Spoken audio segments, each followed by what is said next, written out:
Dear friends, welcome to YouTube channel, The Classic Corner.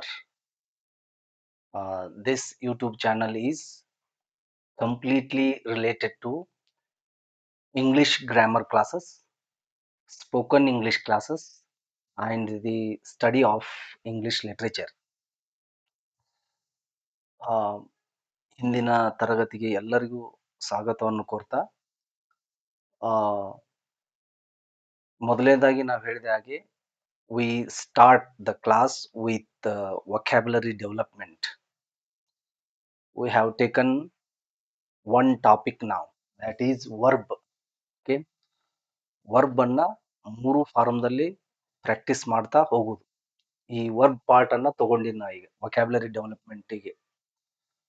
ನಮ್ಮ English grammar class ಅಥವಾ course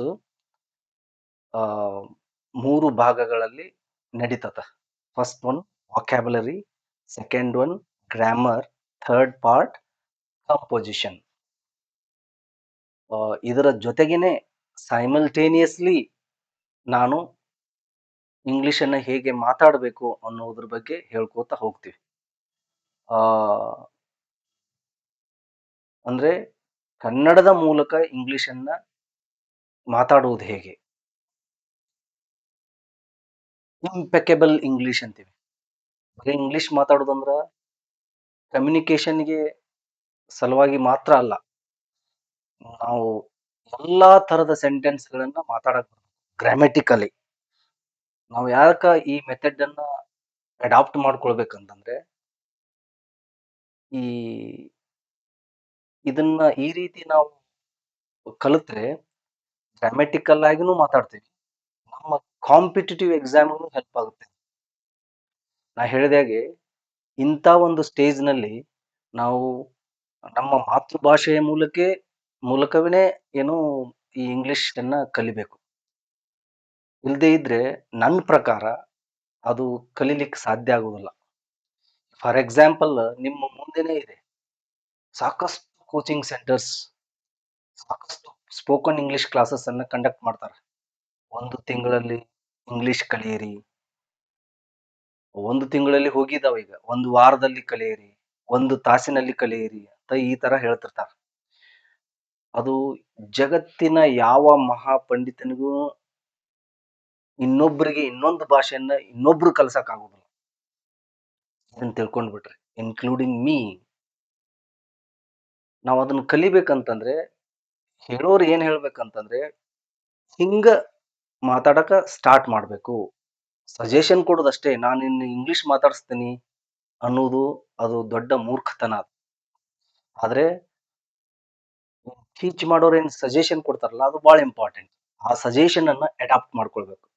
ಎಲ್ರೂ suggestions ಇಂಪಾರ್ಟೆಂಟೇ ಇರ್ತಾವ, ಆದ್ರೆ ನಿಮ್ಗೆ ಯಾವುದು ಸೂಕ್ತ ಅನ್ಸುತ್ತೋ ಆ ಸಜೆಷನ್ ಅನ್ನು ತಗೊಂಡು ಸ್ಟಾರ್ಟ್ ಸ್ಪೀಕಿಂಗ್ ಇಂಗ್ಲಿಷ್. ಗ್ರಾಮರ್ ಬದ್ಧವಾಗಿ ಮಾತಾಡೋದು ಬಹಳ ಇಂಪಾರ್ಟೆಂಟ್.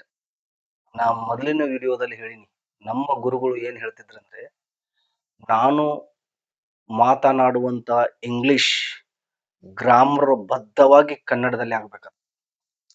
ನಾನು ಮಾತನಾಡುವಂತ ಕನ್ನಡ ಗ್ರಾಮರ್ ಬದ್ಧವಾಗಿ ಇಂಗ್ಲಿಷ್ ಆಗ್ಬೇಕು.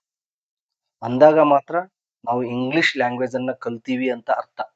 ಇಲ್ದೇ ಇದ್ರ ಕಲ್ತಿಲ್ಲ ಅಂತಾನೆ ಅರ್ಥ. ಅದಕ್ಕಾಗಿ ನಾವು ಕನ್ನಡದ ಮೂಲಕನೇ ಇಂಗ್ಲಿಷ್ ಕಲಿಯೋದು ಬಹಳ ಸೂಕ್ತ ಅಂತ ನನ್ನ ಅಭಿಪ್ರಾಯ, ನನ್ನ ಅನಿಸಿಕೆ. ಈ ವಯಸ್ಸಿನಲ್ಲಿ ನೀವು ಇಂಗ್ಲಿಷ್ ಟು ಇಂಗ್ಲಿಷ್ ಕಲಿಯೋದು ಬಹಳ ಕಷ್ಟ ಆಗುತ್ತೆ. ಅದೇ ಹೇಳಿದ್ನಲ್ಲ, ನೀವು ಕಮ್ಯುನಿಕೇಶನ್ಗೆ ಸಲುವಾಗಿ ಮಾತ್ರ ಕಲಿಬಹುದು. ಏನು, ನಿಮ್ಮ ಫ್ರೆಂಡ್ ಸರ್ಕಲ್ದಲ್ಲಿ ಇಂಗ್ಲಿಷ್ ಮಾತಾಡ್ತಾ ಕಲಿಬಹುದು, ಇಂಗ್ಲಿಷ್ ನ್ಯೂಸ್ ಚಾನೆಲ್ ಅನ್ನ ಕೇಳ್ತಾ ಕಲಿಬಹುದು. ತಪ್ಪಾಗ್ಲಿ ಕರೆಕ್ಟ್ ಆಗಿ ಮಾತಾಡ್ತಾ ಮಾತಾಡ್ತಾ ಮಾತಾಡ್ತಾ ಇಂಗ್ಲಿಷ್ ಬರ್ತದ, ಅದರಲ್ಲಿ no doubt at all. That is also very important. ಆದ್ರೆ ಅಲ್ಲಿ ನೀವು ಗ್ರಾಮರ್ ಕಲಿಯೋದಿಲ್ಲ, you miss the grammatical items. Okay, competitive ಎಕ್ಸಾಮ್ಗೆ ಪೂರಕವಾಗಿ ನಾವು ಇಲ್ಲೇ ಇದನ್ನ ಹೇಳ್ತೀವಿ. ಅದು ಕಾಂಪಿಟೇಟಿವ್ ಎಕ್ಸಾಮ್ಗೂ ಉಪಯೋಗವಾಗಬೇಕು, ಈ ಕಡೆ ಮಾತಾಡಕ್ನು ಬರ್ತಿರ್ಬೇಕು. ಓಕೆ, ಬಟ್ ಈ ಮೆಥಡ್, ನಾನು ಹೇಳಿಕೊಡುವಂತ ಮೆಥಡ್ ಸ್ವಲ್ಪ ಟೈಮ್ ತಗೊಳ್ತದ. It is a long process. ಒತ್ತಿ ಬಳಸಿ ಮಾತಾಡ್ದಂಗೆ ಆಗುತ್ತದೆ. ಸ್ಟಾರ್ಟಿಂಗ್ ಅಷ್ಟೇ ಅದು, ಸ್ವಲ್ಪ ದಿನ ನಿಮಗೆ ರೂಢಿ ಆಗುತ್ತಾನ ಅಷ್ಟೇ. ಆಮೇಲೆ ನಿಮಗೆ ಅರಿವಿಲ್ದನೆ ಏನು ಮಾತಾಡಕ್ ಸ್ಟಾರ್ಟ್ ಮಾಡ್ಬಿಡ್ತೀರಿ ನೀವು.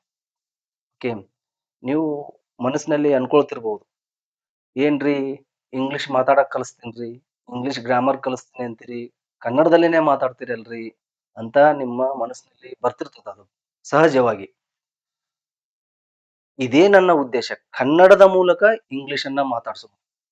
ಓಕೆ, ಅಂದ್ರ ಇಂಗ್ಲಿಷ್ ಅನ್ನ ಹೇಗ್ ಮಾತಾಡ್ಬೇಕಂದ್ರ ಮೊದಲು ಕನ್ನಡ ಭಾಷೆನ ಕರೆಕ್ಟ್ ಆಗಿ ಅಂಡರ್ಸ್ಟ್ಯಾಂಡಿಂಗ್ ಮಾಡ್ಕೊಳ್ಬೇಕು. ಅದನ್ನ ಹೇಗೆ ಟ್ರಾನ್ಸ್ಲೇಷನ್ ಮಾಡ್ಬೇಕು, ಗ್ರಾಮರ್ ಬದ್ಧವಾಗಿ ಆ ಭಾಷೆಯ ನಿಯಮಕ್ಕನುಗುಣವಾಗಿ ನಾವು ಟ್ರಾನ್ಸ್ಲೇಷನ್ ಮಾಡ್ಬೇಕು. ಟ್ರಾನ್ಸ್ಲೇಷನ್ ಅಂದ್ರ ಏನು ಸುಮ್ನೆ ಮಾಡುವುದಲ್ಲ, ಅದು ಗ್ರಾಮರ್ ಬದ್ಧವಾಗಿ ಆ ಭಾಷೆಯ ನಿಯಮಕ್ಕನುಗುಣವಾಗಿ ನಾವು ಟ್ರಾನ್ಸ್ಲೇಷನ್ ಮಾಡ್ಬೇಕು. ಇದನ್ನ ನಾನು ಇಲ್ಲಿ ಹೇಳುವಂತ ಪ್ರಯತ್ನವನ್ನ ಮಾಡ್ತೀನಿ. So as I told you, I always start with the vocabulary. So I have taken this topic, verbs. ಅದು ಒಂದು 750 ವರ್ಬ್ಸ್ ಹೇಳಿ, ಆ ವರ್ಬ್ ವೊಕ್ಯಾಬ್ಯುಲರಿ ಚಾಪ್ಟರ್ಗೆ ಸಂಬಂಧಪಟ್ಟ ಹಾಗೆ ಇನ್ನೊಂದು ಚಾಪ್ಟರ್ಗೆ ನಾನು ಮುಂದೆ ಹೋಗ್ತೀನಿ. ಡೈಲಿ ನಮ್ಮ ಆಕ್ಚುಯಲ್ ಕ್ಲಾಸ್ ಅಂತೀವಿ ನಾವು, ನಮ್ಮ ಗ್ರಾಮರ್ ಪಾರ್ಟ್ ಯಾವ್ದಾದ್ರು ಒಂದು ಟಾಪಿಕ್ ತಗೊಂಡಿರ್ತೀವಲ್ಲ, ಅದು ಸ್ಟಾರ್ಟ್ ಆಗೋಕ್ಕಿಂತ ಮೊದಲ ಒಂದು ವೊಕ್ಯಾಬ್ಯುಲರಿ ಟಾಪಿಕ್ ಅನ್ನು ತಗೊಂಡು ಅದನ್ನ ಪ್ರಾಕ್ಟೀಸ್ ಮಾಡ್ತಾ ಹೋಗ್ತೀವಿ. Okay, it is just an attempt to increase vocabulary in you. Okay, so ಅದು ವೊಕ್ಯಾಬ್ಯುಲರಿ ಡೆವಲಪ್ಮೆಂಟ್ ಯಾರ ಕಡೆಯಿಂದನೂ ಮಾಡ್ಸಕ್ ಆಗುದಿಲ್ಲ. ಅದಕ್ಕೆ ನಾವೇ ಜವಾಬ್ದಾರರು. ಹೆಚ್ಚು ಯಾವಾಗ ಓದ್ತೀವೋ ಅವಾಗ ನಮ್ಮಲ್ಲಿ ವೊಕ್ಯಾಬ್ಯುಲರಿ ಡೆವಲಪ್ಮೆಂಟ್ ಆಗ್ತದೆ. ಇಲ್ಲದೇ ಇದ್ರೆ ಆಗುದಿಲ್ಲ, ಸುಮ್ಮನೆ ಕುಂತ್ರ ಆಗುದಿಲ್ಲ. ಯಾಕೆ ನೀವು ಕನ್ನಡವನ್ನ ನಿರರ್ಗಳವಾಗಿ ಅಥವಾ ತಪ್ಪಿಲ್ದೇನೆ ಇಮಿಡಿಯೇಟ್ ಆಗಿ ಮಾತಾಡ್ತೀರಿ ಅಂದ್ರೆ, ಅಲ್ಲಿ ವೊಕ್ಯಾಬ್ಯುಲರಿ ಇದೆ, ನಿಮಗೆ ಗೊತ್ತಿದೆ, ವೊಕ್ಯಾಬ್ಯುಲರಿ ಸಾಕಷ್ಟಿದೆ, ಅದಕ್ಕೆ ನೀವು ಬೇಗನೆ ಮಾತಾಡ್ತೀರಿ. ಓಕೆ, ಸೊ ಬಟ್ ಇಲ್ಲಿ ಇಂಗ್ಲಿಷ್ ಅನ್ನ ಯಾಕೆ ಮಾತಾಡೋದಿಲ್ಲ ಅಂದ್ರ, ವೊಕ್ಯಾಬ್ಯುಲರಿ ಇಲ್ಲ. ಮೊದಲನೇದಾಗಿ ನಮ್ಮಲ್ಲಿ ವೊಕ್ಯಾಬ್ಯುಲರಿ ಇರುವುದಿಲ್ಲ, ಅದಕ್ಕಾಗಿ ಮಾತಾಡಕ್ ಆಗುದಿಲ್ಲ. ಎರಡನೇದಾಗಿ ವೊಕ್ಯಾಬ್ಯುಲರಿ ಸಾರಿ ಇದ್ರೂ ಕೂಡ ಸೆಂಟೆನ್ಸ್ ಸ್ಟ್ರಕ್ಚರ್ ಮಾಡಕ್ ಬರ್ತಿರುದಿಲ್ಲ ಇದು. ಹೀಗಾಗಿ ನಾವು ಇಲ್ಲಿ ಏನ್ ಮಾಡ್ತೀವಿ, ವೊಕ್ಯಾಬ್ಯುಲರಿ ಡೆವಲಪ್ಮೆಂಟ್ ಮಾಡ್ತಾ ಮಾಡ್ತಾ ಅದನ್ನ ಹೇಗೆ ಮಾತಾಡ್ಬೇಕು, ಸೆಂಟೆನ್ಸ್ ಸ್ಟ್ರಕ್ಚರ್ ಅನ್ನ ಹೇಗೆ ಮಾಡ್ಬೇಕು ಅನ್ನೋದನ್ನ ಹೇಳ್ಕೊಡ್ತಾ ಹೋಗ್ತೀವಿ. ಫಸ್ಟ್ ಒನ್, ವರ್ಬ್ಸ್ 3 ಪಾರ್ಟ್ ಗಳಲ್ಲಿ ಇರ್ತದೆ. Verb 1,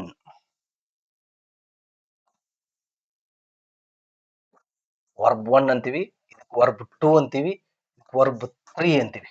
okay, V1, V2, V3. ಒಬ್ಬೊಬ್ರು 2 ಇಲ್ಲಿ ಬರೀತಿರ್ತಾರ, 1 ನಂಬರ್ಸ್ ಇಲ್ಲಿ ಕೆಳಗೆ ಬರೀತಿರ್ತಾರ. That is also correct. Okay, present tense, ಇದು ಪಾಸ್ಟ್ ಟೆನ್ಸ್, ಇದು ಪಾಸ್ಟ್ ಪಾರ್ಟಿಸಿಪಲ್. ನೀವು ತಿಳ್ಕೊಡ್ರಿ, ನಿಮ್ಗೆ ಇಂಗ್ಲಿಷ್ ನಲ್ಲಿ ಮಾತಾಡಕ್ ಬರ್ಬೇಕು ಅಂತಂದ್ರೆ ಈ 3 ಫಾರ್ಮ್ ಬರ್ಲೇಬೇಕು. ಯಾಕೆ ಬರ್ಬೇಕು, ಮೇಲಿಂದ ಮೇಲೆ ಹೇಳ್ತಿರಲ್ರಿ ಇದನ್ನಂತಂದ್ರ, ಈ ವಿಡಿಯೋಸ್ ಅನ್ನ ವಾಚ್ ಮಾಡ್ತಾ ಮಾಡ್ತಾ ಹೋದಂಗೆಲ್ಲ ಗೊತ್ತಾಗುತ್ತೆ ಅದ್ರದ್ದು ಇಂಪಾರ್ಟೆನ್ಸ್ ಎಷ್ಟಿದೆ ಅಂತ ಹೇಳಿ. ಈಗ ನೋಡು, ಬೆಂಡ್, ಬೆಂಟ್, ಬೆಂಟ್, ಇದು second form, third form same ಇದೆ ನೋಡ್ರಿ. ಒಂದೊಂದು ಬೇರೆನೇ ಇರ್ತಾವ 3 form. Okay, bend, bent, bent ಅಂದ್ರ ಬಾಗಿಸು, ಬಾಗುವುದು, ಬೆಂಡ್ ಆಗುದು ಅಂತಾರಲ್ಲ ಅದು. ಬೈಂಡ್, ಬೌಂಡ್, ಬೌಂಡ್, ಬೈಂಡ್ ಅಂದ್ರೆ ಕಟ್, ಬೈಟ್, ಬಿಟ್, ಬಿಟನ್. ನೋಡ್ರಿ ವರ್ಕ್ ಹೆಂಗ್ ಚೇಂಜ್ ಆಗಿದೆ ನೋಡ್ರಿ. ಬೈಟ್, ಬಿಟ್, ಬಿಟನ್, ಕಚ್ಚುವುದು. The dog bites. Okay, bleed, bled, bled. Bleed ಅಂದ್ರ ರಕ್ತ ಸುರಿಸುವುದು. ಬ್ಲೀಡಿಂಗ್ ಬಾಳ ಆಗೈತೆ ನೋಡ್ರಿ ಅಂತಾರಲ್ಲ, ಆ ಅರ್ಥದಲ್ಲಿ ಬ್ಲೀಡಿಂಗ್. ಅದು V4, ಅದು ಬ್ಲೀಡಿಂಗ್, INGH, ರಕ್ತ ಹೋಗ್ತಿರ್ತದಲ್ಲ ಅದಕ್ಕೆ ಇಂಗ್, ಬ್ಲೀಡಿಂಗ್ ಅಂತ ಹೇಳ್ತೀವಿ. ಬಟ್ ಇಲ್ಲಿ ಬ್ಲೀಡ್ ಅನ್ನೋದು ಮೂಲ ರೂಪ, ಕ್ರಿಯಾಪದದ ಮೂಲ ರೂಪ. ಅದು V1 ಬ್ಲೀಡ್ ಅಂದ್ರೆ ರಕ್ತ ಸುರಿಸು. ಓಕೆ, ಬ್ಲಡ್ ಆಗತ್ತೆ ನೋಡ್ರಿ, V2 blood, V3 blood. Blow, blow ಅಂದ್ರ ಏನು, ಊದುವುದು, ಹಾರು ಅಂತಾನು ಅರ್ಥ ಆಗತ್ತೆ. Blow, blew, blown. Okay, break, ಇದು ನೋಡ್ರಿ ಕಾಮನ್ ಆಗಿ ಬಳಸುವಂತ ಕ್ರಿಯಾಪದ. Break, broke, broken. ಈ ಕಾಮನ್ ಆಗಿ ಏನ್ ನಾವು ಕನ್ನಡದಲ್ಲಿ ಕೆಲವೊಂದಿಷ್ಟು ವರ್ಡ್ಸ್ ಅನ್ನ ಮಾತಾಡ್ತೀವಿ, ತಿನ್ನು, ಭೇಟಿಯಾಗು, ಮುರಿ, ಓಕೆ, ಬರು, ಇಂಥವೇನ್ ಕಾಮನ್ ವರ್ಡ್ಸ್ ಇರ್ತಾವಲ್ಲ, ವರ್ಬ್ಸ್, ಅವಾದ್ರೂ ನಿಮಗೆ ಇಂಗ್ಲಿಷ್ ಅನ್ನ ಮುಂದೆ ತಗೊಂಡು ಹೋಗ್ಲಿಕ್ಕೆ ಹೆಲ್ಪ್ ಆಗ್ತಿರ್ತಾವ. ಅವನ್ನಾದ್ರೂ ನೀವು 3 ಫಾರ್ಮ್ದಲ್ಲಿ ಸ್ವಲ್ಪ ಬಯಾಟ್ ಮಾಡಿದ್ರು ಅಡ್ಡಿ ಇಲ್ಲ, ಅವನ್ನ ನೆನ್ಪಿಟ್ಕೊಳ್ಳಕ ಪ್ರಯತ್ನ ಪಡಿ. Okay, as I told you, we have to repeat it for 3 times. ಯಾಕೆ ಅಂತಂದ್ರೆ ನೀವು 3 ಅಲ್ಲ 5 ಸಲ ಮಾಡಿದ್ರು ಓಕೆ, 10 ಸಲ ಮಾಡಿದ್ರು ಓಕೆ. ಯಾಕೆ, ಮನುಷ್ಯನ ಮನಸ್ಸು ಹೆಂಗಿರ್ತದಂದ್ರ, ನಾ ಹೇಳಿದ್ದೀನಿ ಹಿಂದಿನ ವಿಡಿಯೋದಲ್ಲಿನೂ ಸಹಿತ, ನಾವು ಒಮ್ಮೆ ಓದಿದ್ರೆ ಅಷ್ಟು ಅರ್ಥ ಆಗಿರೋದಿಲ್ಲ ನಮ್ಗೆ. 2ನೇ ಸಲ ಓದಿದ್ರೆ ಒಂದ್ ಸ್ವಲ್ಪ ಜಾಸ್ತಿ ಅರ್ಥ ಆಗುತ್ತೆ. 3ನೇ ಸಲ ಓದಿದ್ರೆ ಇನ್ನೊಂದ್ ಸ್ವಲ್ಪ ಜಾಸ್ತಿ ಅರ್ಥ ಆಗುತ್ತೆ. ಆ ಅರ್ಥದಲ್ಲಿ ನಾನು 3 ಸಲ ಓದ್ರಿ ಅಂತ ಹೇಳ್ತಾ ಇದ್ದೀನಿ. ಓಕೆ, ನೀವು 5 ಸಲ ಓದಿದ್ರು ಇನ್ನೂ ಚಲೋ ನೆನ್ಪಿಡ್ತಾವ. ಓಕೆ, ಇದಷ್ಟೇ ಅಲ್ಲ, ವರ್ಬ್ಸ್ ಅಷ್ಟೇ ಅಲ್ಲ ನಾ ಹೇಳಿದ್ದು. ಯಾವುದೇ ಸಬ್ಜೆಕ್ಟ್ ತಗೊಳ್ರಿ, ಇಂಗ್ಲಿಷ್ ಅಷ್ಟೇ ಅಲ್ಲ, ಯಾವುದೇ ಸಬ್ಜೆಕ್ಟ್ ತಗೊಳ್ರಿ, ಯಾವುದೇ ಟಾಪಿಕ್ ತಗೊಳ್ರಿ, ಯಾವಾಗ ನಾವು ರಿಪಿಟೇಷನ್ ಮಾಡ್ತೀವೋ ಅವಾಗ ನಮ್ಗೆ ಹೆಚ್ಚು ತಲೆಯಲ್ಲಿ ಉಳಿತದ. ಒಬ್ಬೊಬ್ಬರಿಗೆ ಒಂದ್ ಸಲ ಓದಿದ್ರ ನೆನಪಿನಲ್ಲಿ ಉಳಿತೈತ, ಅವರು ಪ್ರತಿಭಾನ್ವಿತರು. ನಮಗ್ ಗೊತ್ತಿರ್ತದ ನಾವು ಯಾವ ಲೆವೆಲ್ ಇರ್ತೀವಿ ಅನ್ನೋದು ನಮಗೆ ಗೊತ್ತಿರ್ತದೆ. We know it very well. ನಮ್ಮದು ನಾಲೆಡ್ಜ್, ನಮ್ಮ ನೆನಪಿನ ಶಕ್ತಿ ನಮಗ್ ಗೊತ್ತಿರ್ತದಲ್ಲ. ನಮ್ಮದು ಶಕ್ತಿ ನಮಗ್ ಗೊತ್ತಿದ್ದಾಗ, ನಮ್ಮದು ಎಷ್ಟಿದೆ ಅಂತ, ನಮ್ಮಲ್ಲಿ ಸಾಮರ್ಥ್ಯ ಎಷ್ಟಿದೆ ಅಂತ ಗೊತ್ತಿದ್ದಾಗ ಅದ್ರ ಪ್ರಕಾರ ನಾವು ಓದ್ಕೋತ ಹೋಗ್ಬೇಕು. ಇಲ್ರಿ ಅವಾಗ ಒಮ್ಮೆ ಓದಿದ್ರ ಅವಾಗ ಅರ್ಥ ಆಗತ್ರಿ, ನನಗೆ ಯಾಕೆ ಅರ್ಥ ಆಗವಲ್ರಿ ಅಂತಂದ್ರ ಅದು ಅವನ ಸಾಮರ್ಥ್ಯ, ಇದು ನಿನ್ನ ಸಾಮರ್ಥ್ಯ. ಅವ ರಿಪಿಟೇಷನ್ ಮಾಡೋದಲ್ಲ, ನೀ ರಿಪಿಟೇಷನ್ ಮಾಡಿ ಓದ್ತಿ. ಇದ್ರಲ್ಲಿ ಹೆಚ್ಚು ಪವರ್ಫುಲ್ ಯಾರಂತ ಅಂದ್ರೆ, ಯಾರು ರಿಪಿಟೇಷನ್ ಜಾಸ್ತಿ ಮಾಡ್ತಿರ್ತಾರೋ ಅವರು ಹೆಚ್ಚು ಕಲಿತಾರ. ಯಾಕಂದ್ರೆ ಅನುಭವ ಜಾಸ್ತಿ ಆಗ್ತಿರ್ತಾವ. ಅನುಭವ ಅಮೃತಕ್ಕೆ ಸಮಾನ ಅಂತಾರಲ್ಲ, ಆ ಅರ್ಥದಲ್ಲಿ. So brake, broke, broken. Then repeat after me for 3 times. Bend, bent, bent. Bind, bound, bound. I repeat. Bend, bent, bent. Bend, bent, bent. Bind, bound, bound. Bind, bound, bound. Bite, bit, bitten. Bite, bit, bitten. Bite, bit, bitten. Bleed, bled, bled. Bleed, bled, bled. Bleed, bled, bled. Blow, blew, blown. Blow, blew, blown. Blow, blew, blown. Blow, blew, blown. Back, broke, broken. Back, broke, broken. Back, broke, broken.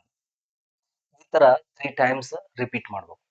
ಇದು ಇವತ್ತಿನ vocabulary ಡೆವಲಪ್ಮೆಂಟ್ಗೆ ಸಂಬಂಧಪಟ್ಟಂತ topic. Now we go for the next one, that is grammar topic.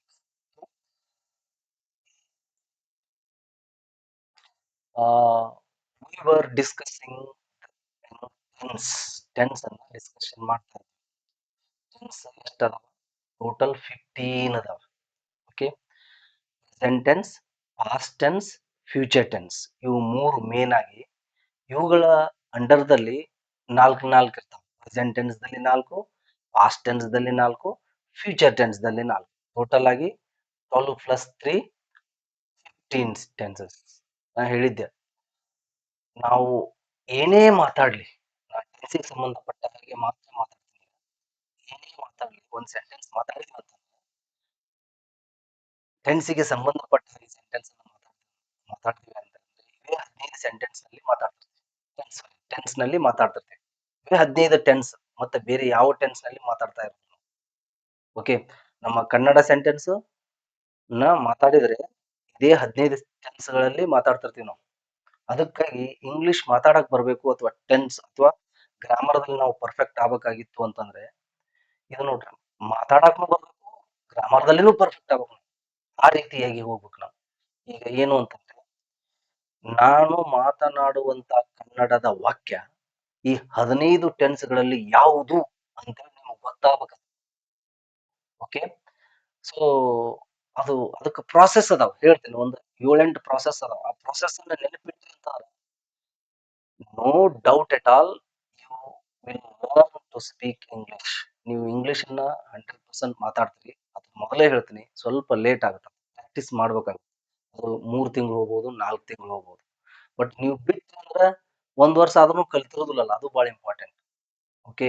For example ಈಗ ನಾನು ಹೇಳುವಂತ ideas, ನಾನು ಹೇಳುವಂತ ಪ್ರಕ್ರಿಯೆಗಳು, English ಕಲಿಯುವ ಪ್ರಕ್ರಿಯೆಗಳು ನಿಮಗೆ if you are not comfortable with those things, ಏನ್ ಅನ್ಸುತ್ತೆ ನಿಮಗೆ? ಯಾವಾಗ ಕಲಿತೀವನ ಈ ರೀತಿ ಆದ್ರ ಕಲಿಯಕ್ ಆಗುದಿಲ್ಲ ಅಂತೇಳಿ ಬಿಟ್ಬಿಡ್ತೀರಿ ಅಂತ ತಿಳ್ಕೊಡ್ರಿ ನೀವು. 1 ವರ್ಷ ಬಿಟ್ಬಿಡ್ತೀರಿ. ಈ 1 ವರ್ಷ ನಂತರ ಕಲ್ತ್ರೆ ಕಲೀಲಿಲ್ಲಲ್ಲ. ಅದನ್ನೇ ಇದೇ ನಾ ಹೇಳಿದ್ದನ್ನ 1 ವರ್ಷದವರೆಗೆ ನೀವು ರಿಪಿಟೇಷನ್ ಅಥವಾ ಅದ್ರ ಪ್ರಕಾರ ರೂಢಿ ಮಾಡ್ಕೊತಾ ಇದ್ದಾಗ ಬಂದ್ಬಿಡ್ತಿತ್ತು ಅದು. ನಿಮಗೆ ಏನು ನಿಮ್ಗೆ ಕಂಫರ್ಟಬಲ್ ಆಗ್ತದ್ರಿ ಇಂಗ್ಲಿಷ್‌ನಲ್ಲಿ. ಅದು 1 ವರ್ಷ ವೇಸ್ಟ್ ಆಗ್ಬಿಡ್ತಲ್ಲ. ಎಕ್ಸಾಂಪಲ್ ಕೊಡ್ತಾ ಇದ್ದೀನಿ ನಾನು. ನೀವು 1 ತಿಂಗಳ ಅಥವಾ 2 ತಿಂಗಳ ಜಸ್ಟ್ ನಾ ಹೇಳ್ದಂಗೆ ಪ್ರಾಕ್ಟೀಸ್ ಮಾಡ್ರಿ. ಅದು ಬರ್ಲಿ ಬಿಡ್ಲಿ, ಬಟ್ ನಿಮಗೆ you will not be comfortable with the ideas, but still go with them. Okay. ನೀವು ಬಂದೇ ಬರ್ತದ. ನಿಮ್ಗೆ ಅದ್ರ ಎಫೆಕ್ಟ್ ಗೊತ್ತಾಗ್ತಾ ಹೋಗ್ತದೆ. ನೆಕ್ಸ್ಟ್ ನಾನು ಹೇಳಿದೆ, ಪ್ರತಿ ಟೆನ್ಸ್ ನಲ್ಲಿನೂ ಸಹಿತ 4 ಟೈಪ್ ಸೆಂಟೆನ್ಸ್ ಇರ್ತಾವ. Types of sentence. Types of sentence. First one affirmative. Affirmative sentence.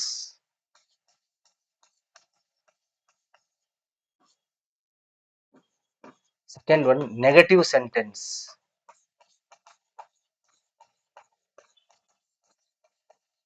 Third one, interrogative sentence.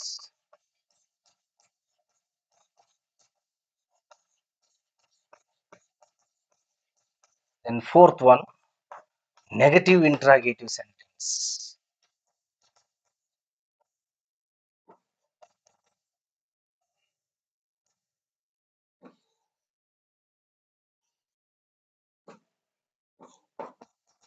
Negative interrogative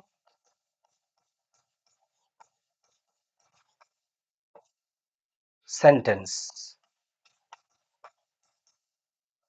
ಪ್ರತಿ ಟೆನ್ಸ್ ನಲ್ಲಿಯೂ ಇವು 4 ಸೆಂಟೆನ್ಸ್ ಅನ್ನ ಮಾತಾಡ್ತೀವಿ ನಾವು. ಈಗ ಈ ಪ್ರೆಸೆಂಟ್ ಟೆನ್ಸ್ ತಗೊಂಡ್ವಂದ್ರ ಈ ಪ್ರೆಸೆಂಟ್ ಟೆನ್ಸ್ ದಲ್ಲಿ ಈ 4 ಸೆಂಟೆನ್ಸ್ ಇರ್ತಾವ. ಸಿಂಪಲ್ ಪ್ರೆಸೆಂಟ್ ಟೆನ್ಸ್ ತಗೊಂಡ್ರಂದ್ರ ಇದರಲ್ಲಿ 4 ಇರ್ತಾವ. ಪ್ರೆಸೆಂಟ್ ಕಂಟಿನ್ಯೂಸ್ ಟೆನ್ಸ್ ತಗೊಂಡ್ರಿ ಅಂತಂದ್ರ ಇದರಲ್ಲಿ 4 ಇರ್ತಾವ.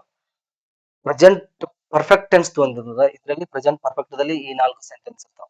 ಪ್ರೆಸೆಂಟ್ ಪರ್ಫೆಕ್ಟ್ ಕಂಟಿನ್ಯೂಸ್ ಟೆನ್ಸ್ ತಗೊಂಡ್ರಿ ಅಂತಂದ್ರೆ ಆ ಟೆನ್ಸ್ ನಲ್ಲೂ ಸಹಿತ 4 ಟೈಪ್ ಸೆಂಟೆನ್ಸಸ್ ಇರ್ತಾವ. ಇದು ಬಹಳ ಇಂಪಾರ್ಟೆಂಟ್.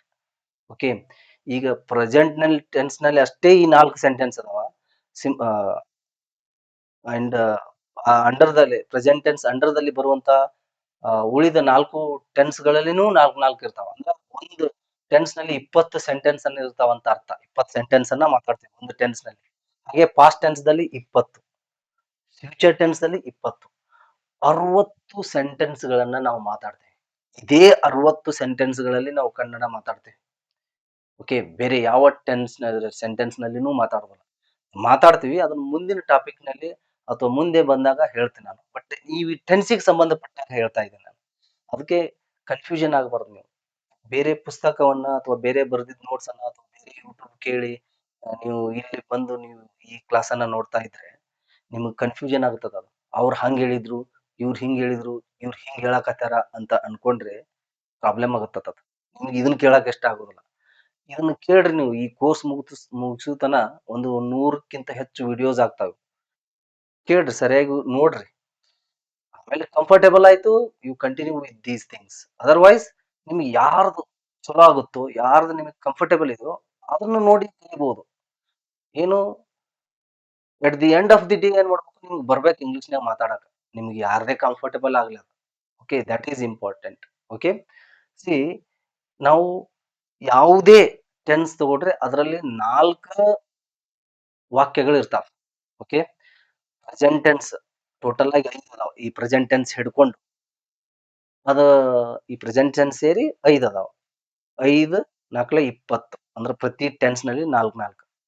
ಪಾಸ್ಟ್ ಟೆನ್ಸ್ ನಲ್ಲಿ 20, ಫ್ಯೂಚರ್ ಟೆನ್ಸ್ ನಲ್ಲಿ 20. ಓಕೆ. ಅಂದ್ರೆ 60 ಸೆಂಟೆನ್ಸ್ ಗಳಾಗ್ತಾವ. Affirmative sentence. ಅಫರ್ಮೇಟಿವ್ ಸೆಂಟೆನ್ಸ್ ಅಂತಂದ್ರೆ ನೆಗೆಟಿವ್ ಸೆಂಟೆನ್ಸ್ ಅಲ್ಲ. ಅಂದ್ರೆ ಏನ್ರಿ ಅಂತಂದ್ರೆ ಹಿಂಗೆ ತಿಳ್ಕೊಡ್ರಿ ಮೊದಲನೇದಾಗಿ. ಸೊ ಏನು ಇನಿಷಿಯಲಿ ಹಿಂಗೆ ತಿಳ್ಕೊಡ್ರಿ. ಅಫರ್ಮೇಟಿವ್ ಅಂದ್ರೆ ಏನ್ರಿ ಅಂತಂದ್ರೆ ಅಫರ್ಮೇಟಿವ್ ಅಂದ್ರೆ ನೆಗೆಟಿವ್ ಅಲ್ಲ. ನೆಗೆಟಿವ್ ಅಂದ್ರೆ ಏನ್ರಿ ಅಫರ್ಮೇಟಿವ್ ಅಲ್ಲ. ಇಷ್ಟೇ ತಿಳ್ಕೊಬೇಕು. ಓಕೆ. ಸೊ ಇಂಟ್ರಾಗೇಟಿವ್ ಗೊತ್ತಾಗುತ್ತೆ ನಿಮಗೆ.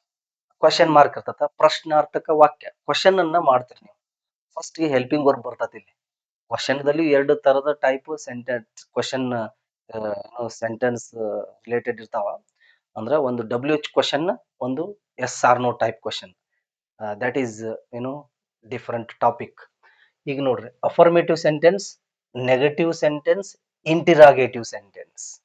ಇಂಟ್ರಾಗೇಟಿವ್ ಪ್ರಶ್ನಾರ್ಥಕ ವಾಕ್ಯ ಅಂಡ್ ನೆಗೆಟಿವ್ ಇಂಟ್ರಾಗೇಟಿವ್ ಸೆಂಟೆನ್ಸ್. ನೋಡ್ರಿ, ನೆಗೆಟಿವ್ನು ತಗೊಂಡಿನಿ, ಇಲ್ಲಿ ಥರ್ಡ್ ಒನ್ ಇದ್ದಂತ ವರ್ಡ್ ಅನ್ನು ತಗೊಂಡಿನಿ. ಎರಡೂ ಸೇರಿ ಒಂದು ಸೆಂಟೆನ್ಸ್ ಅದು ಹೇಗೆ ಆಗುತ್ತೆ ಅನ್ನೋದು ಈಗ ನೋಡ್ರಿ. ಈಗ ನೋಡ್ರಿ, ಅಫರ್ಮೇಟಿವ್ ಅಂದ್ರ ನೆಗೆಟಿವ್ ಅಲ್ಲ. ನಾನು ಇಂಗ್ಲಿಷ್ ಕಲಿಯುತ್ತೇನೆ, ಇದು ಅಫರ್ಮೇಟಿವ್ ಸೆಂಟೆನ್ಸ್. ನಾನು ಒಬ್ಬ ವಿದ್ಯಾರ್ಥಿ ಇದ್ದೇನೆ, ಇದು ಅಫರ್ಮೇಟಿವ್ ಸೆಂಟೆನ್ಸ್. ಅಥವಾ ನಾನು ಒಬ್ಬ ವಿದ್ಯಾರ್ಥಿ, ಇದು ಅಫರ್ಮೇಟಿವ್ ಸೆಂಟೆನ್ಸ್. ಯಾವ ನಿಮ್ಮ ಕನ್ನಡದ ವಾಕ್ಯಲ್ಲಿ ಅಲ್ಲ, ಇಲ್ಲ ಅಂತ ಪದಗಳು ಇರುವುದಿಲ್ಲೋ ಅದು ಅಫರ್ಮೇಟಿವ್ ಸೆಂಟೆನ್ಸ್. ಓಕೆ. ಅದು ಇಂಟ್ರಾಗೇಟಿವ್ ಅಂದ್ರೆ ಸೆಪರೇಟ್ ಆಗಿ ಇರ್ತದೆ, ನೆಗೆಟಿವ್ ಇಂಟ್ರಾಗೇಟಿವ್ ಅಂದ್ರೆ ಸೆಪರೇಟ್ ಆಗೇ ಇರ್ತದೆ. ಕ್ವಶನ್ ಬರ್ತದೆ ಅಲ್ಲಿ, ಕ್ವಶನ್ ಪ್ರಶ್ನಾರ್ಥಕ ಬಗ್ಗೆ ಹೇಳ್ತಾ ಇಲ್ಲ ನಾನು. ಇವೆರಡು ಪ್ರಶ್ನಾರ್ಥಕ ವಾಕ್ಯಗಳೇನೆ. ಇದನ್ನ ಬಿಟ್ಟು ಹೇಳ್ತಾ ಇದ್ದೇನೆ. ಯಾವ ಅಫರ್ಮೇಟಿವ್ ಅಂತಂದ್ರ ಯಾವ ಸೆಂಟೆನ್ಸ್ ಅಲ್ಲಿ ನಾಟ್, ನೋ, ನೆವರ್, ನೈದರ್ ನಾರ್ ಇವು ಇರುವುದಿಲ್ಲೋ ಅಫರ್ಮೇಟಿವ್ ಸೆಂಟೆನ್ಸ್ ಅದು. ಓಕೆ. ಅಂದ್ರೆ ನೆಗೆಟಿವ್ ನಕಾರಾತ್ಮಕ ಸೆಂಟೆನ್ಸ್ ಆಗಿರುವುದಿಲ್ಲ ಅದು ಅಫರ್ಮೇಟಿವ್ ಸೆಂಟೆನ್ಸ್. ಯಾವುದಾದ್ರೂ ಒಂದು ವಿಷಯ ಬಗ್ಗೆ ಪಾಸಿಟಿವ್ ಆಗಿ ಹೇಳ್ತೀವಿ ನಾವು. ಓಕೆ. ಪಾಸಿಟಿವ್ ಸೆಂಟೆನ್ಸ್ ಅಂತ ಹೇಳ್ಬಾರ್ದು ಅದಕ್ಕೆ. ಪಾಸಿಟಿವ್ ಸೆಂಟೆನ್ಸ್ ಅಂತ ಹೇಳಿದ್ರೆ ಏನು ಅರ್ಥ ಕೇಳ್ತಾರೆ ನೋಡಿ. ಈಗ ಹೇಳ್ತೀನಿ ನಾನು, ಯು ಶುಡ್ ನಾಟ್ ಲೈ ಅಂತೀನಿ. ಇದು ಪಾಸಿಟಿವ್ ನೆಗೆಟಿವ್ ಸೆಂಟೆನ್ಸ್, ಪಾಸಿಟಿವ್ ಆಗುತ್ತೋ ನೆಗೆಟಿವ್ ಆಗುತ್ತೋ. ನಾಟ್ ಇದ್ರೂ ಸಹಿತ ಪಾಸಿಟಿವ್ ಸೆಂಟೆನ್ಸ್ ಆಗುತ್ತೆ. ಓಕೆ. ಅಂದ್ರೆ ಇಲ್ಲಿ ಭಾವ ನೋಡ್ಬಿಡ್ತೀವಿ ಒಮ್ಮೆ ನಾವು. ನೀನು ಸುಳ್ಳನ್ನು ಹೇಳಬಾರದು, ಇಲ್ಲಿ ನಾಟ್ ಐತೆ, ಅಥವಾ ಹೇಳುವುದಿಲ್ಲ. ಓಕೆ. ಇಲ್ಲ ಅಥವಾ ನೆಗೆಟಿವ್ ಏನೋ ಮೀನಿಂಗ್ ಬಂದಿದೆ, ಅವಾಗ ಇದು ಪಾಸಿಟಿವ್ ಭಾವನೆ ಆಗ್ತದೆ. ಸುಳ್ಳನ್ನು ಹೇಳಬಾರದು ಅನ್ನೋದು ಪಾಸಿಟಿವ್ ಫೀಲಿಂಗ್ ಅಲ್ಲ ಅದು. ಓಕೆ. ಪಾಸಿಟಿವ್ಗೆ ಸಂಬಂಧಪಟ್ಟಂತ ವಾಕ್ಯ ಅಲ್ಲ ಅದು. ಅದಕ್ಕಾಗಿ ಅದನ್ನ ಹೇಳ್ಬಾರ್ದು. ಏನು ಅಫರ್ಮೇಟಿವ್ ಅಂತ ಹೇಳ್ಬೇಕು. ಹೇಳಿದ್ರೆ ಏನ್ ತಪ್ಪಾಗುತ್ತನ್ರಿ ಅಂತಂದ್ರೆ ಏನ ಆಗೋದಿಲ್ಲ, ಬಟ್ ಕನ್ಫ್ಯೂಷನ್ ಸ್ಟಾರ್ಟ್ ಆಗುತ್ತಂತ ಮುಂದೆ. ಈಗ ಇಷ್ಟೇ ತಿಳ್ಕೊಡ್ರಿ, ಅಫರ್ಮೇಟಿವ್ ಅಂದ್ರೆ ಒಂದು ನಾಟ್ ಅಥವಾ ಇಲ್ಲ, ಅಲ್ಲ ಅಂತ ನಿಮ್ಮ ಕನ್ನಡದ ವಾಕ್ಯದಲ್ಲಿ ಬರುದಿಲ್ಲ, ಅದು ಅಫರ್ಮೇಟಿವ್. ನೆಗೆಟಿವ್ ಯಾಕೆಂದ್ರ ಈಗ ನೋಡ್ರಿ, ನಾನು ಒಬ್ಬ ವಿದ್ಯಾರ್ಥಿ ಅಲ್ಲ, ಅಥವಾ ಇಲ್ಲ, ನಾನು ಒಬ್ಬ ವಿದ್ಯಾರ್ಥಿ ಇಲ್ಲ, ಅಲ್ಲ.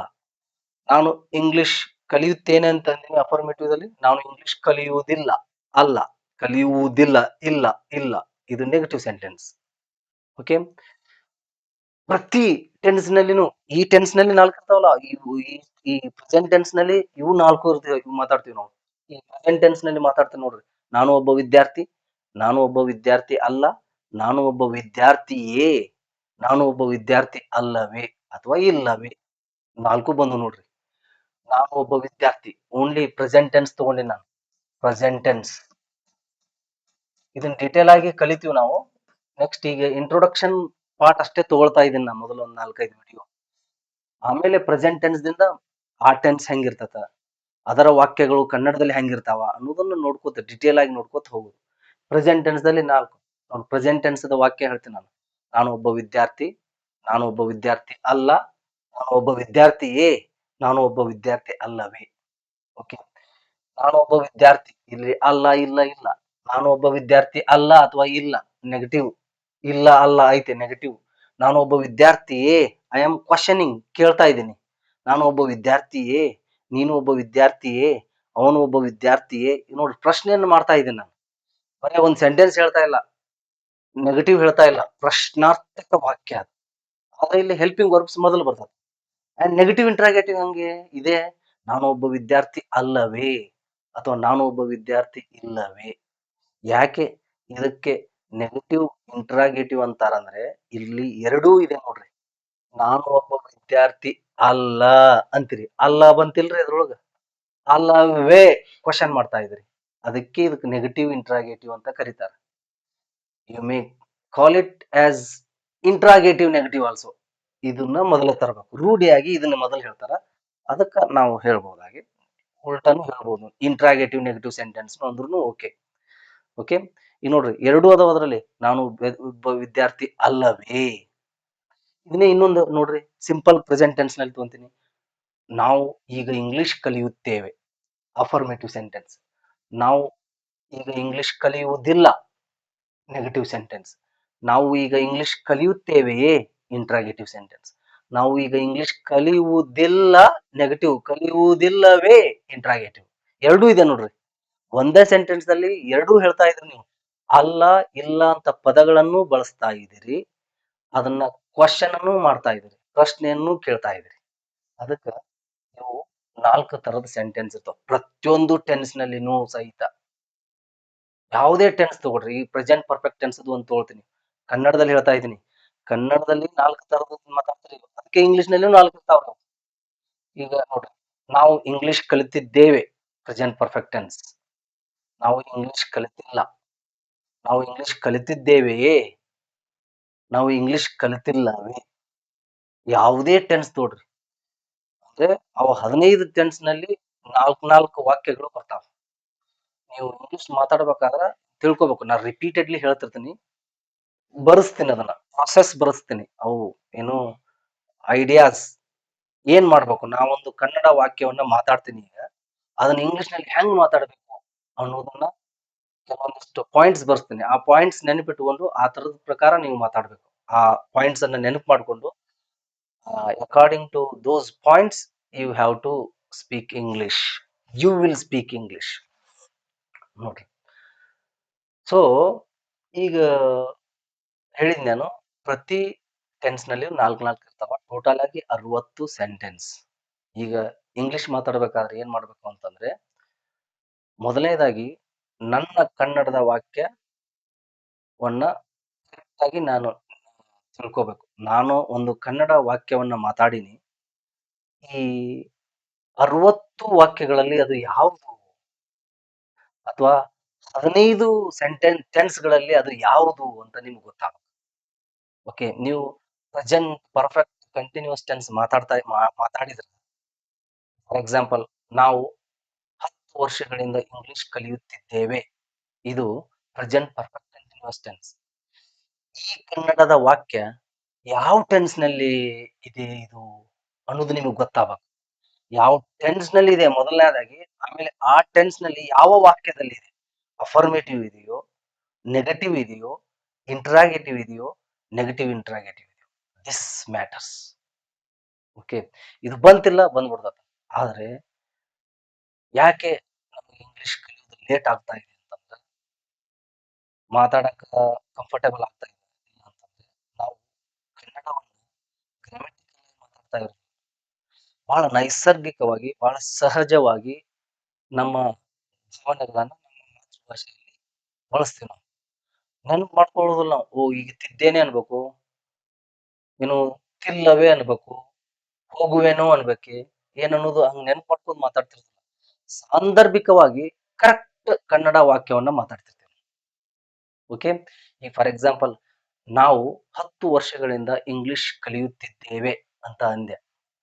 ಇದನ್ನು ಇಂಗ್ಲಿಷ್ ನಲ್ಲಿ ಮಾತಾಡ್ಬೇಕು ನಾನು ಅಂತಂದ್ರೆ, ನೀವ್ ಏನ್ ಮಾಡ್ಬೇಕಂತಂದ್ರೆ, ಈ ಕನ್ನಡದ ವಾಕ್ಯ ಯಾವ ಟೆನ್ಸಿಗೆ ಸಂಬಂಧಪಟ್ಟತ, ಯಾವ ವಾಕ್ಯ ಅಂತಂದ್ರೆ, present tense, simple present tense, past continuous tense, past perfect continuous tense, ಇದು ಗೊತ್ತಾಗಬೇಕು.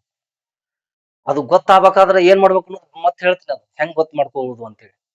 ಆಮೇಲೆ ಅದು ಯಾವ, ಈಗ ಪ್ರೆಸೆಂಟ್ ಪರ್ಫೆಕ್ಟ್ ಕಂಟಿನ್ಯೂಸ್ ಟೆನ್ಸ್ ಹೇಳಿನಿ, ಅದು ಅದರಲ್ಲಿ ಯಾವ್ದು ಸೆಂಟೆನ್ಸ್ ಅದು, ಇದು ಇದನ್ನ ಮಾತಾಡಿನೋ, ಇದನ್ನ ಮಾತಾಡಿನೋ, ಇದನ್ನ ಮಾತಾಡಿನೋ, ಇದನ್ನ ಮಾತಾಡಿನೋ, ಅಂದ್ರೆ ಇದು ಎಲ್ಲಾ ಟೆನ್ಸಿನು ಸೆಂಟೆನ್ಸಿನು ಫಾರ್ಮುಲಾಸ್ ಅದಾವ. ಆ ಫಾರ್ಮುಲಾ ನೆನ್ಪು ಮಾಡ್ಕೊಂಡು ಮಾತಾಡ್ಬೇಕು. ಸ್ಟಾರ್ಟಿಂಗ್ ಅಷ್ಟೇ, ಇನಿಷಿಯಲ್ ಅಷ್ಟೇ ನೀವು ನೆನ್ಪು ಮಾಡ್ಕೊಳ್ಳೋದಾಗತ್ತ, ಆಮೇಲೆ ನೆನ್ಪು ಮಾಡ್ಕೊಳ್ಳೋದಿಲ್ಲ, ತಾವೇ ಬಂದ್ಬಿಡ್ತಾವ. ಅನ್ಕಾನ್ಶಿಯಸ್ ಮೈಂಡ್ ದಲ್ಲಿ ಸ್ಟಾಕ್ ಆಗಿರ್ತಾವ, ಬಂದ್ಬಿಡ್ತಾವ. ಸೊ ಇದು ಬಹಳ ಇಂಪಾರ್ಟೆಂಟ್. ನನ್ನ ಕನ್ನಡದ ವಾಕ್ಯ ಯಾವ ಟೆನ್ಸಿಗೆ ಸಂಬಂಧಪಟ್ಟದ, ಯಾವ ವಾಕ್ಯದಲ್ಲಿ ಇದೆ, ಅದು ಗೊತ್ತಾಯ್ತಲ್ಲ, ಇಂಗ್ಲಿಷ್ ಬಂದ್ಬಿಡ್ತದ. ಅಂದ್ರೆ 50% ಇಂಗ್ಲಿಷ್ ಬರ್ತದೆ. ಓಕೆ, ಟೆನ್ಸಿಗೆ ಸಂಬಂಧಪಟ್ಟ ಹಾಗೆ ಹೇಳ್ತಾ ಇರೋದು, ಇದು ಬಹಳ ಇಂಪಾರ್ಟೆಂಟ್. ಇದನ್ನ ನೀವು ತಿಳ್ಕೊಬೇಕು. ಯಾವ 4 ವಾಕ್ಯಗಳು affirmative, negative, interrogative, negative interrogative. ಈಗ ಮುಂದಿನ ಕ್ಲಾಸ್ದಲ್ಲಿ ಏನ್ ನೋಡ್ತೀವಿ ಅಂದ್ರೆ ನಾವು ಒಂದು ವಾಕ್ಯದಲ್ಲಿ, ಮೊನ್ನೆನೂ ಹೇಳಿದ್ದೀನಿ, ಇನ್ನೊಮ್ಮೆ ಹೇಳ್ತೀನಿ, ಸಬ್ಜೆಕ್ಟ್ ಹೆಂಗ್ ಗುರುತಿಸೋದು, ವರ್ಬ್ ಹೆಂಗ್ ಗುರುತಿಸೋದು, ಆಬ್ಜೆಕ್ಟ್ ಹೆಂಗ್ ಗುರುತಿಸೋದು ಅನ್ನೋದು ಹೇಳ್ಬೇಕು. ನಾವು ವರ್ಬ್ ಅನ್ನ ಬಹಳಷ್ಟು ಲಕ್ಷ್ಯ ಕೊಟ್ಟು ಗಮನವಿಟ್ಟು ಕಲಿಬೇಕು. ನನ್ನ ಕನ್ನಡದ ವಾಕ್ಯದಲ್ಲಿ ಕ್ರಿಯಾಪದ ಯಾವುದು ಅಂತ ಪಕ್ಕ ಗೊತ್ತಾಗ್ಬೇಕು ನನಗೆ. ಅಲ್ಲಿವರೆಗೂ ಇಂಗ್ಲಿಷ್ ಬರ್ತದೆ ಅಂತ ಹೇಳಿ ನಾನು. ಅದು ಬಹಳ ಇಂಪಾರ್ಟೆಂಟ್. ಕ್ರಿಯಾಪದ ಬಹಳ ಇಂಪಾರ್ಟೆಂಟ್. ಓಕೆ, ನಾನು ಒಂದು ಕನ್ನಡ ಸೆಂಟೆನ್ಸ್ ಮಾತಾಡಿದೆ, ಇದರಲ್ಲಿ ವರ್ಬ್ ಯಾವುದು ಮೊದಲು ಕಂಡುಹಿಡಿಬೇಕು. ಓಕೆ, ಆಮೇಲೆ ಸಬ್ಜೆಕ್ಟ್ ಯಾವುದು, ಓಕೆ, ಆಮೇಲೆ ಆಬ್ಜೆಕ್ಟ್ ಯಾವುದು, ಇವು ಮೂರು ಗೊತ್ತಾಗ್ಬೇಕು ನಮಗೆ. ಓಕೆ, ಕ್ರಿಯಾಪದ ಗೊತ್ತಾಗುತ್ತಾ? ಕನ್ನಡದಲ್ಲಿ ನೀವು ತಿಳ್ಕೊಬೇಕು ಅದನ್ನ, ಇಂಗ್ಲಿಷ್ ನಲ್ಲಿ ಗೊತ್ತಾಗುತ್ತಾ? ಕನ್ನಡದಲ್ಲಿ ನಿಮಗೆ ಕ್ರಿಯಾಪದ, ನಾನು ಮಾತನಾಡುವಂತ ಸೆಂಟೆನ್ಸ್ ನಲ್ಲಿ ಕ್ರಿಯಾಪದ ಇದು ಅಂತ ಗೊತ್ತಾಯ್ತಿಲ್ಲ, ನಿಮ್ಗೆ ಬೇಗನೆ ಇಂಗ್ಲಿಷ್ ಮಾತಾಡಕ್ ಬರ್ತದೆ. Okay, you will experience it, you are going to experience this. Okay, so ಈ ರೀತಿಯಾಗಿ ನಾವು ಮುಂದಿನ ವಿಡಿಯೋದಲ್ಲಿ ನಾನು ವರ್ಬ್ ಬಗ್ಗೆ ಅಂಡ್ ಸಬ್ಜೆಕ್ಟ್ ಬಗ್ಗೆ ಅಂಡ್ ಆಬ್ಜೆಕ್ಟ್ ಬಗ್ಗೆ, ಈ ಮೂರುದ್ರ ಬಗ್ಗೆ ಡಿಟೇಲ್ ಆಗಿ ಡಿಸ್ಕಷನ್ ಮಾಡಿ, ನೆಕ್ಸ್ಟ್ ಸ್ವಲ್ಪ ಹಿಂದೆ ಮುಂದೆ ಆಗ್ಬಹುದು ವಿಡಿಯೋ, ಅಂದ್ರೆ ಹೇಳಿದ್ರಲ್ಲಿ ಹಿಂದೆ ಮುಂದೆ ಆಗ್ಬಹುದು, ರಿಪಿಟೇಷನ್ ಆಗ್ಬಹುದು. ಅಂದ್ರೆ ನಿಮಗೆ ಗೊತ್ತಾಗುತ್ತೆ, ನಾನು ಬೇಕಂತಲೇ ರಿಪಿಟೇಷನ್ ಮಾಡ್ತಿರ್ತೇನೆ, ಹೇಳಿದ್ದ ಸೆಂಟೆನ್ಸ್ ಅನ್ನ 100 ಸಲ ಹೇಳ್ತಿರ್ತೇನೆ. ಯಾಕೆ ಹೇಳ್ತೀನಿ ಅಂದ್ರೆ ಅದ್ರ ಎಫೆಕ್ಟ್ ನಿಮಗೆ ಗೊತ್ತಾಗ್ಲಿ ಅಂತ ಹೇಳಿ, ಅದರಲ್ಲಿ ಸತ್ವ ಎಷ್ಟಿದೆ ಅಂತ ನಿಮ್ಗೆ ಗೊತ್ತಾಗಬೇಕು ಅಂತ ಹೇಳಿ. ಅಂದ್ರೆ ಸತ್ವ ಅಂತಂದ್ರೆ ಆ ಸೆಂಟೆನ್ಸ್ ನಿಮ್ಮಲ್ಲಿ ಬಹಳಷ್ಟು ಬದಲಾವಣೆಗಳನ್ನ ತರ್ತದೆ ಇಂಗ್ಲಿಷ್ ಮಾತನಾಡುವುದರಲ್ಲಿ. ಅದಕ್ಕೆ ಅಂತ ಸೆಂಟೆನ್ಸ್ ಗಳನ್ನ ಅಥವಾ ಅಂತ ವಿಷಯವನ್ನ ನಾನು ರಿಪಿಟೇಷನ್ ಮಾಡ್ತಿರ್ತೇನೆ. ಓಕೆ, ಸೊ ಅದಕ್ಕಾಗಿ ಮುಂದಿನ ವಿಡಿಯೋದಲ್ಲಿ ನಾವು ವರ್ಬ್ ಬಗ್ಗೆ, ಸಬ್ಜೆಕ್ಟ್ ಬಗ್ಗೆ ಅಂಡ್ ಆಬ್ಜೆಕ್ಟ್ ಬಗ್ಗೆ ಡಿಟೇಲ್ ಆಗಿ ಡಿಸ್ಕಷನ್ ಮಾಡಿ ನಮ್ಮ ಆಕ್ಚುಯಲ್ ಕ್ಲಾಸಿಗೆ ಹೋಗೋಣ. ಅಂತಂದ್ರೆ ಪ್ರೆಸೆಂಟ್ ಟೆನ್ಸ್ ದಿಂದ ಚಲೋ ಮಾಡೋಣ ನಾವು ಕ್ಲಾಸ್ ಅನ್ನ. ಓಕೆ, ಒಂದು ವಿಡಿಯೋ ಬಿಡಬಾರ್ದು ನೀವು. ಯಾವ್ದಾರ ಒಂದು ವಿಡಿಯೋ ಸ್ಕಿಪ್ ಮಾಡಿ ಇನ್ನೊಂದು ನನಗೆ ಓನ್ಲಿ ಫ್ಯೂಚರ್ ಟೆನ್ಸ್ ಓದ್ಬೇಕು ನಾ ಅಂತೇಳಿ, ಫ್ಯೂಚರ್ ಟೆನ್ಸ್ ಕಲಿಬೇಕು ನಾ ಅಂತೇಳಿ ಬರೀ ಅದು ಒಂದೋ ವಿಡಿಯೋ ನೋಡಿದ್ರ ಏನೇನೂ ಅರ್ಥ ಆಗುದಿಲ್ಲ ನಿಮಗೆ. ನೀವು ಸ್ಟಾರ್ಟಿಂಗ್ ಇಂಟ್ರೊಡಕ್ಷನ್ ಕ್ಲಾಸ್ ದಿಂದನೂ ಹೋಗ್ಬೇಕು.